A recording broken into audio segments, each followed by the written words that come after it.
এজন্য বাংলার বুকে একখণ্ড মরুভূমি। আমরা এখন মরুভূমির এক প্রান্ত দিয়ে আর এক প্রান্তে যাচ্ছি। ওই প্রান্তে আছে শিমুল বাগান।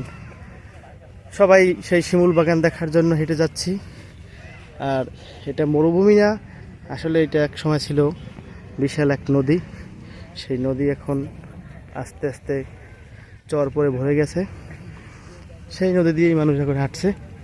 পাশে আছে বিশাল বড় পাহাড়। এই পাহাড় হচ্ছে মেঘালয় পর্বত।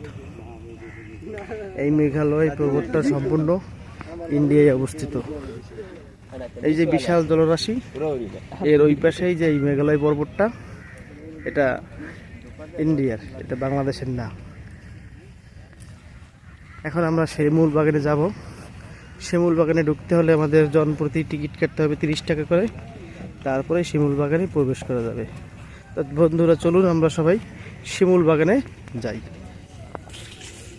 এখানে যে কেউ টিকিট সাথে সাথে কাটতে পারে না, সিরিয়াল মেনটেনের একটা ব্যবস্থা আছে, সেটা করে তারপরে টিকিটটা কাটতে হবে। আমাদের সাথে আমাদের বন্ধুরা আছে, ওরাই আমার টিকিটটা কাটবে। আমি না হয় একটু পরেই টিকিটটা কাটবো। টিকিটের মূল্য কত? 50 টাকা। টিকিটের মূল্য তো 20 টাকা করে ছিল, 100, এখন কি 50 টাকা করছেন? আগে গেছে বছর 30 টাকা ছিল।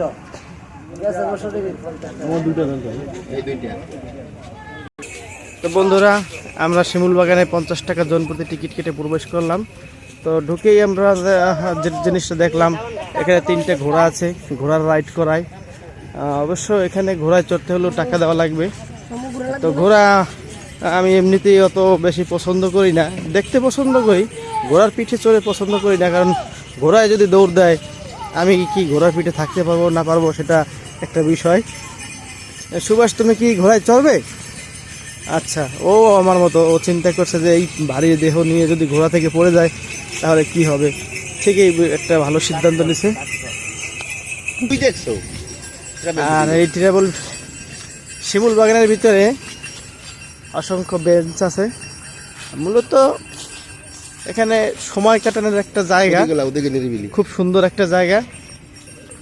আপনারা আসবেন, দেখবেন, ভালো লাগবে। আমরা তো খুব সকাল বেলায় এখানে বেরিয়ে গেছি। পাশেই নদী আছে। নদীর নাম কি? এটা জাদুকাটা নদী।